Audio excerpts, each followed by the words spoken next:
So when he saw the Chinese symbol for man, he thought, this might be the answer. And the idea came up to me that I should invent symbols like the Chinese symbols, but even clearer. which are so simple and pictorial that even children can read them. If he could sit down and work it out, he would look at the symbol and know what it meant instantly, regardless of what language you spoke. You wouldn't even need words, which he felt Could be manipulated you could just have the symbol. and get straight to the truth of the matter.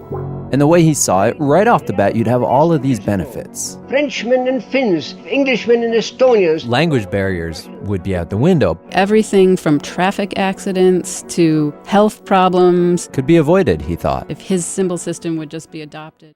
How did he go about doing this? He started working out what the basic lines and shapes would be. He also wanted to make sure you could produce it with a typewriter, so it had to be a limited set of shapes out of which everything could be created.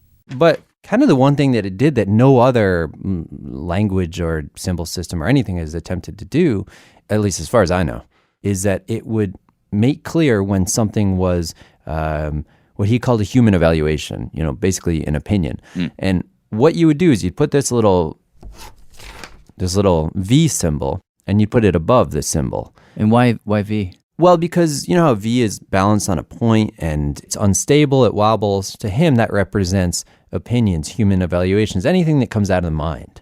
Or take metaphors. If you say something which is a Metaphor, as he says. you must put up the metaphor sign. To alert the reader, do not take this literally. Stop! Metaphor ahead. One day, 1971. This, as he said, this letter floated onto his desk with this picture of this beautiful, dimpled child proudly using his symbols. Yeah, it was a poster. A poster. A poster. This is Shirley. Shirley McNaughton, And at the time, she was a nurse at a place called the OCCC. the Ontario Crippled Children's Centre, a name that we were very happy to leave behind us. They've since changed the name. I started there in 1968. And Shirley was part of this group of teachers and nurses who worked with these kids who suffered from cerebral palsy. If you have cerebral palsy, it's the motor control from the brain that's been affected. Which meant that they had trouble moving their arms or legs. And even in some cases, They couldn't speak. they couldn't form words. These kids had no way to communicate. Couldn't they learn how to read? They could if you knew what they were understanding, and they have no way to communicate that to you. The only thing all these kids had were pictures that they could point at. They had a picture of a toilet, picture of food, a picture of a drink, a picture of a bed. They were limited to that kind of communication. What she needed, she said, was a way to get through to them. And So one day she was at the library with a colleague, and they come across this dusty old volume that had never been checked out called, you guessed it. blisssymbolics. And what did you first think when you saw it? Oh boy, can I get back to the group? How fast can I get back to the group with this? Really? This is exactly what we need.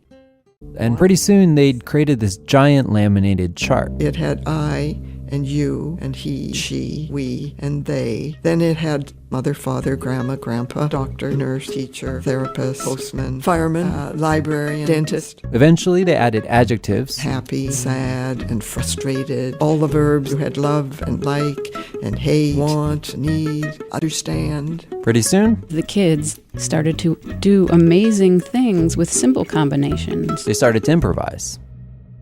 Shirley remembers asking one kid. Terry Martin, what did he want to be for Halloween? Terry pointed first at the symbol for creature, A creature, not a person. then he pointed at the symbol for Drinks, then, blood, and then, night. A creature who drinks blood at night. right. He wanted to be a vampire.